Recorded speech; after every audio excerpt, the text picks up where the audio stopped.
Okay, so this is a reminder not to take myself seriously or anyone seriously anymore. So I just want to say that I really, really enjoyed this seminar for two reasons. One is I've been saying that we didn't get to work on ourselves, we're working on other people, so it's easier to work on other people's crap and feel good about yourself.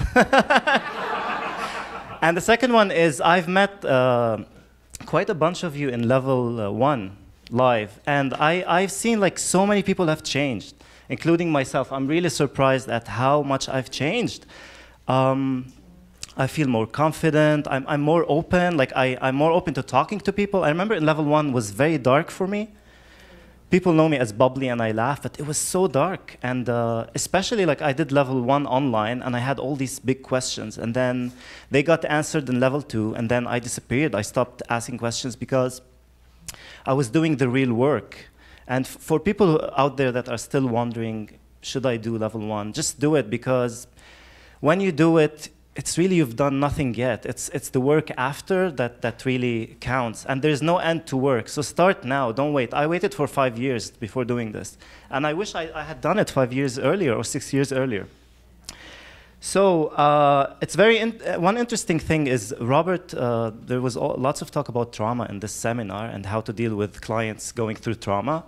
And I was trying to emulate being a client who has trauma. And the default thing, like, I want to go to a really traumatic memory. And one of my traumatic memories was growing up in a town, like a small town in Lebanon, and we used to get air raids, like warplanes used to bomb us like 2 to 3 times a week for the first 20 years of my life. And you wouldn't know when the planes were coming, when the bombs were going to fall. And I was hyper vigilant all the time. Even when you're sleeping, you're hyper vigilant. I remember one day, I moved to Toronto 6 years ago, and for 5 years, every year they have an air show where the warplanes would zip in the sky, and I would just be like, not have a nervous breakdown, I had to move out of Toronto, go to friend's place. One day, after taking the online course, I went to the park, and I said, I want to do this, I want to get rid of this fear. And I laid down in the park, on the grass, and I was looking at all the warplanes passing through, and da-da-da, and I tapped it out, and I was okay. And then, it's funny how I thought it was okay, and I dealt with it. And then, a few months later, it came up out of nowhere. I was like this, scared of every sound. And I worked with Deirdre Maguire on the memory, on the specific memory. And I tried to bring that memory in the seminar as the most traumatic memory probably of my life, and I couldn't. And all I can hear is fart sounds, which were the bombs coming. And all I can hear is this little blonde gremlin called Deirdre, and and she's saying, "Omar, oh dear, oh dear, oh dear, I've had too much Mexican food for dinner." So thank you, Deirdre. Also, I've worked with level 3 practitioners, Joanna Kidd, Jamie Stevenson, and I'm currently working with Kiana Allens. And I must say, really, this system is great. They are really, really, really good. Every single one of them. They're really, really, really good. Like, I couldn't believe it. I got so inspired. I mean, I have this fear that I'm not going to be a good practitioner, and I talked to Kiona about it, and she tells me, but you're getting trained. Stop worrying about it. You'll get it. And with Kiona, I've worked a lot with Kiona. We've done around 20 hours probably, and we're still doing. She has grown from the first time we've worked till the last session I did. I see her like she has a grip on things. So it's important to practice like as much as possible.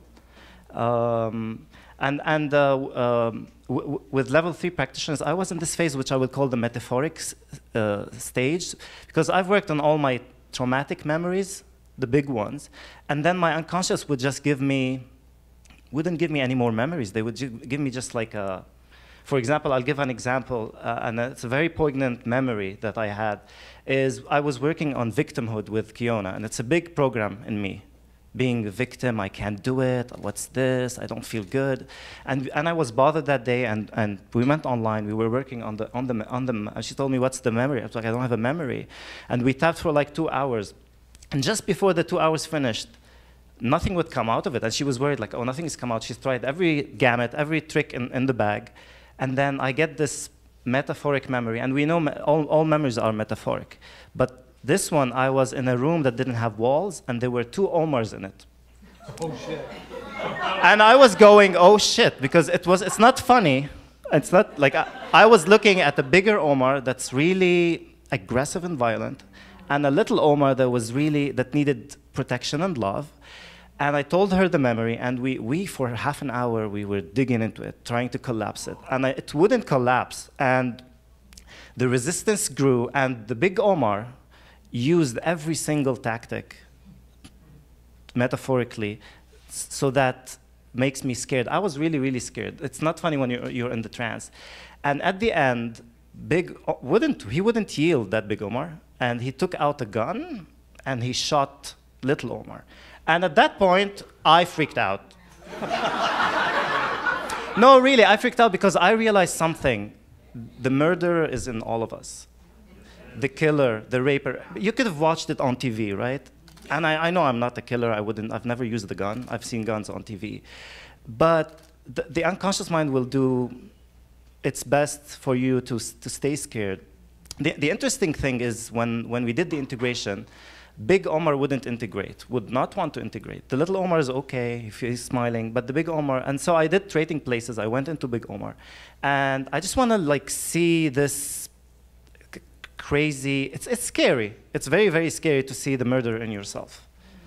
But at the same time, it's very unburdening afterwards. So I went into his head, and all he said was, little Omar is stupid. He doesn't know what he's doing. He hasn't grown up, and he needs protection. And this is the only way to protect him, is to kill him. And it was like a revelation that we go so far in protecting ourselves, and in the end, we kill ourselves. And I'm glad I've seen it metaphorically. I'm glad it hasn't happened in reality. So I just want to say that this is a brilliant system, and I'm a guy that doesn't see changes very fast, but I mean, I really feel that a lot has changed. A lot has changed. And I'm so excited to become a practitioner. And I just want to say that I need you. I need people. We need each other in healing, right? So let's do this together. And I'm hoping to see you all in level 3. And yeah, okay, thank you so much.